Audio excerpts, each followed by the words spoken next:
Dinsdag 6 Oktober, president Donald Trump sê hy word uit die hospitaal ontslaan net 3 dae na hy vir COVID-19 opgeneem is en die markte styg. Ek is Tinus die Jager en hier is wat vanoggend op die markte gebeur voor die JSE om 9 uur sy deure oopmaak. Dis daarom nie net Trump wat die markte beïnvloed nie. Beleggers hoop ook steeds dat die ekonomiese inspuiting in die Amerikaanse ekonomie om die draai is, dit met September se slegte werkloosheidsstatistiek. Die Dow Jones is 1,7% op, die S&P 500 klim 1,6% en die Nasdaq is 2,3% hoër teen die sluiting.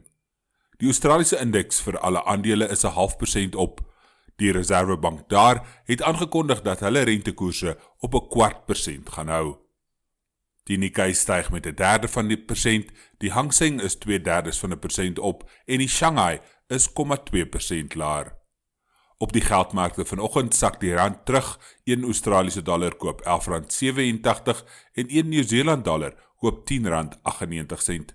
Dit kos nou R16,51 vir 'n Amerikaanse dollar, R21,45 vir 'n pond en R19,47 vir 'n euro. Hier is die Suid-Afrikaanse beursaanwysers voor die opening van die JSE vanoggend. Die indeks vir alle aandele begin op 54.524. Die hulpbronindeks is op 53.031, industriële aandele 73.823 en die finansiële indeks begin op 10.176.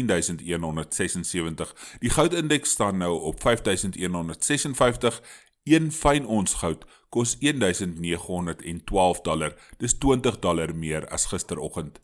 'n vat Brent olie verhandel teen $41,10, platinum staan nou op $899, $22 meer as gister.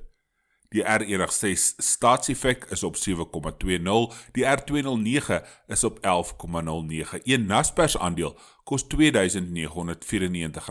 dit is R6 minder as gister se beginprys. Dit is die nuus op die markte. Luister weer môreoggend na onafhanklike insette oor wat hier gebeur en internasionaal.